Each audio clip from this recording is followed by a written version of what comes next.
之下，俗人一场，芸芸众生却贪恋着我疏狂。苍穹之上，我心向往，这双手掩不住的光，看星安排开多少难解的心结，回头望又是神鬼神类的情节，时空把我写进又一片荒野。只好奇有杀死贪图，不小心撕开了天幕，口中的权术让这碗金汤洒一地，它并不太坚固。当你在这里，要守的规矩竟被我给制定，绝学来治病，铲除掉这一片大地的顽疾。我们俗人分享一步一步稳，我们俗人从未想真假不分，我们俗人勾栏听曲乐舞者，可曾见满山孤魂，只怪我奋不顾身，留后人考究我的心理涂鸦。这双手掩不住的光，看星安排开多少难解的心结，回头望又是神鬼神类的情节，时空把我写进又一片荒野。这是一趟去了随意，我期盼这个结局当我不惧，说失去，当你后悔那又是何必？狂野好多狂片，每场戏我都只有眼底，越来越死生处在劫万年，不一落就地。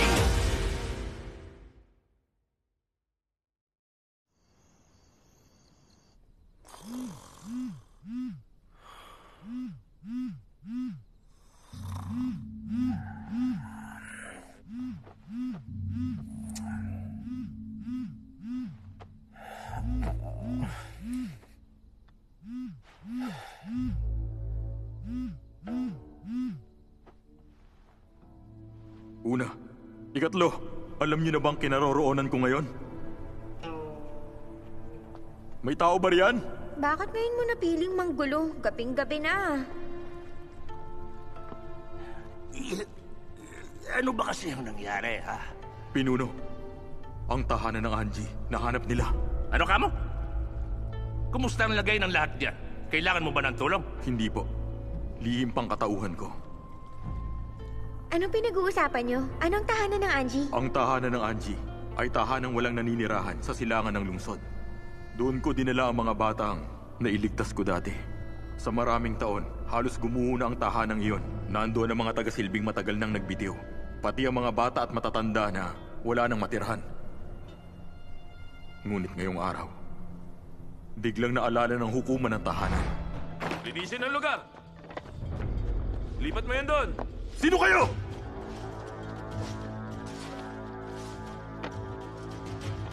Gino, aayusin namin ang tahanan. Patawad kung biglaan.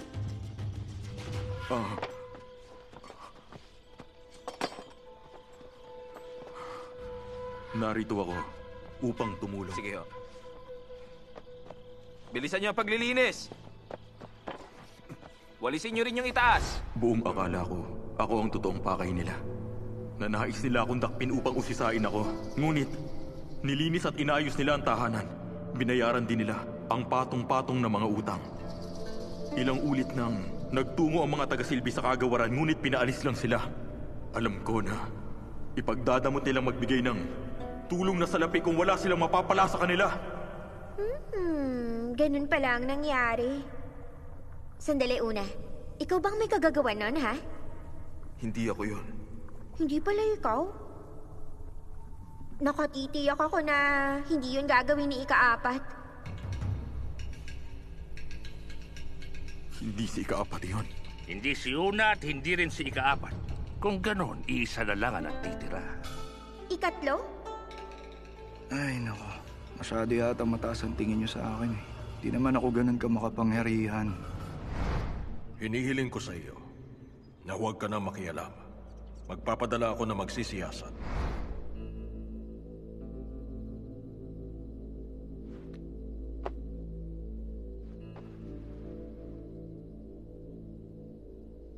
Si Pinunong Uy kaya?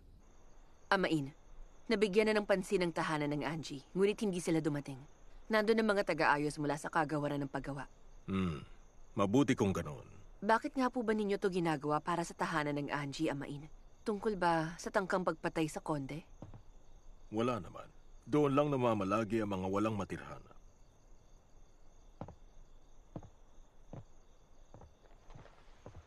May isang bagay pa nga pala. Yang yan.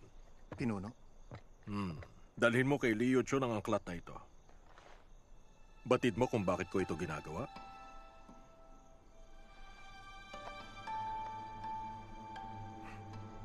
Opo.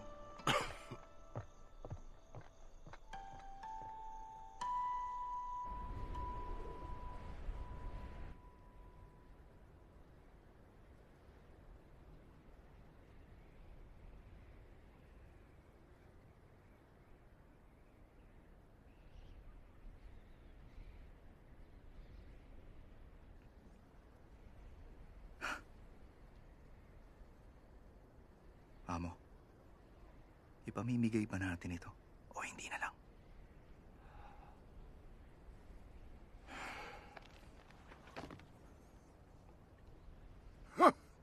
Hindi rin pala kayo iba sa kanila.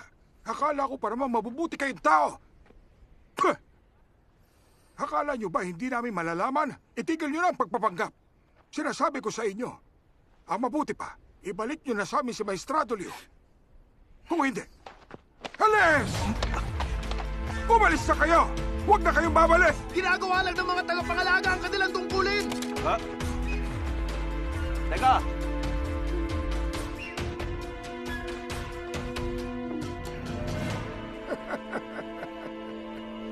Takpin nyo na lang ako. Dali! Takpin nyo ako! Hulihin nyo na ako!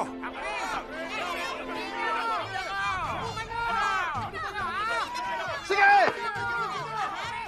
Huwag na.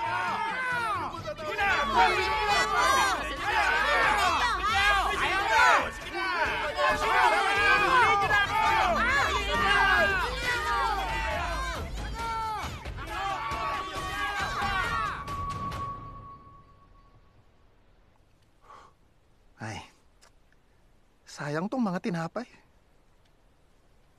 Di naman to unang beses. Di natin kasalanan. Amo, nais mo ba ng isa? Ayoko ng tinapay. Nag-iisip ako. Alis! Ay, Dinakip na pala ang maestrado ng bayan ng Taigang. Akala ko pa naman hindi siya idadamay ni Pinunong Wei. Tiyak na merong dahilan. Di ba't pinaalala mo sa akin may mataas na buwis ang bundok ng Dawang noon? Masihirap ang buhay nila pag naiulat yon sa hukuman. Sinabi mong kausapin ko si Pinunong Wei. Alam mo ba? Kung ano ang sinabi niya noon? Anong sinabi niya? May minahanang salitre sa Dawang. Paano ba yun nalaman ng pangkat ng Kwe, ha? Nalusutan nila kahit na ang mga tagapangalaga. Sinasabi niyo bang may nakikipagsabuatan sa pangkat ng Kwe? Sakop ng bayan ng Taigang ang bundok ng Dawang. Hindi yun iniulat ng maestrado upang mapagtakpan ang pangkat ng Kwe. Ibig sabihin, kasabwat nila ang maestrado. Naibigay naman na natin ang maestrado sa lalawigan ng Jingjiao. Kaso lang, alam na ni Binibining Chu na kasabwat siya sa pangkat ng Kwe. Dahil kay Pinunong Wei. Medyo nakapagtataka nga. Anong ibig mong sabihin? Galit sa masasama si Pinunong Wei at maalaga at mapagbigay. Payak din ang mga suot niyang damit. Mahusay sa Changxi, sa tsaa, palabasa. Hindi siya mukhang mataas ang katayuan sa buhay. Ngunit mabusisi rin siya sa mga bagay. At labis na mapagmasid. Wala siyang alam sa pakikipaglaban. Nakapagtataka nga dahil siyang namumuno sa mga tagapangalaga pati na sa mga taga-suri. Mahirap paniwalaan, ngunit yun ang totoo. Ganun ba talaga ang tingin mo sa maestrado? Ngunit sa aking pananaw, ibang-iba ang tingin ko sa maestrado.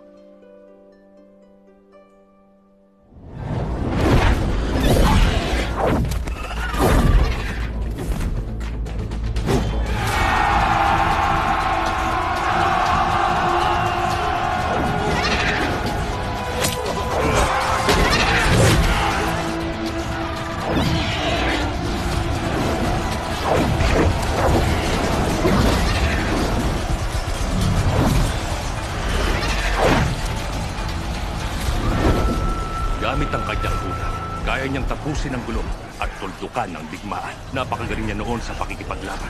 Walang makasusukat sa taglay niyang pusa.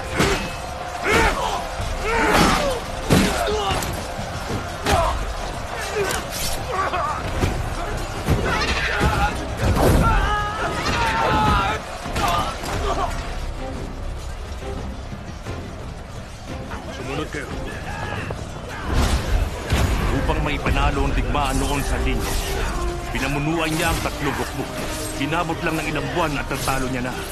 Ang nakatatakot na pangkat ng Diyos sa Hilaga at ang pangkat ng kadiliman kahit tila napakahirap nun makamit.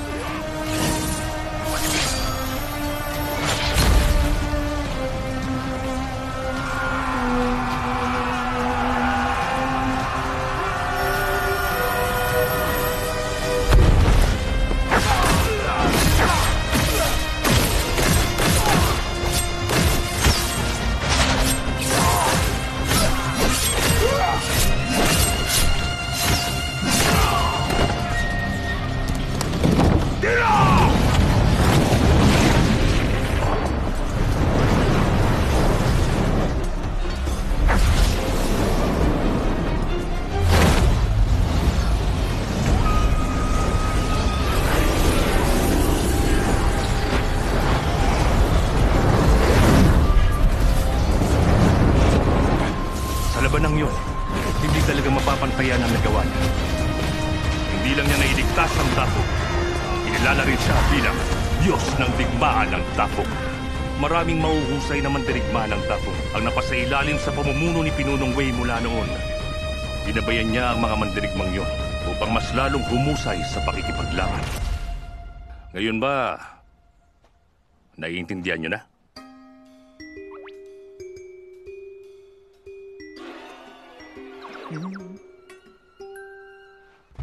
Ang husay!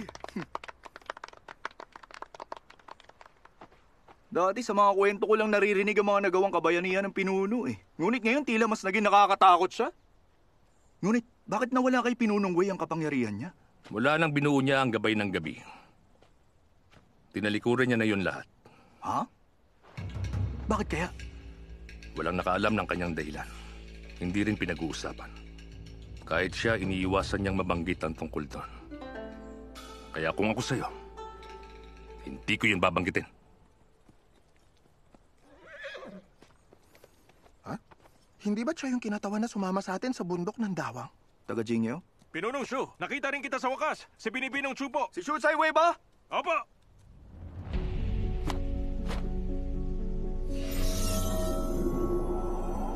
Ikaw bang pumatay sa kanya? Hindi, Binibini. Makaalis na kayo. Susunod.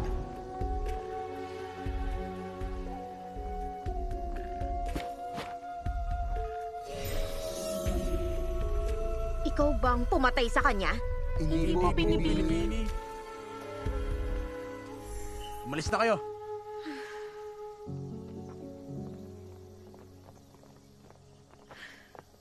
Binibining Shu, narito na po siya. Oh, Shuchi-an! Sa wakas nandito ka na! Teka, sandali. Ano ba nangyayari ha?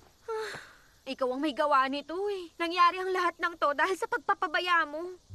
Pagpapabaya? Ano bang kinalaman ito sa kaso? Ginaya ko yung pagpapabaya mo. Ginamit ko yung palusot upang hindi ako dumalo sa yaman. Si Chen Han Guang agad namang pumayag. Maganda nga yun, di ba? Anong maganda doon, ha? Chen Han Guang, isa ka talagang basura. Sabi niya hindi ko kailangan magtungo sa yaman. Ako na raw ang bahala dito sa labas. Ngunit kung ako na ang bahala, ang ibig sabihin nun, kailangan kong isa-isahin ang mga taong may kinalaman gamit ang tsinang pagmamasid ko, hindi ba? Ayos lang sana kung konti lang sila. Ngunit tingnan mo nga yan. Napakarami, daan-daan sila. Ginagamit ko ang aking kakayahan ng ilang araw at ilang gabi na. Nakakaramdam na tuloy ako ng hilo dahil sa pagod. Tama ka nga. Magagamit ang tsinang pagmamasid. Bakit nga ba di ko naisip yun? Bahala ka. Napapagod na akong gawin to. Narito ka naman na, kaya ikaw nang bahala.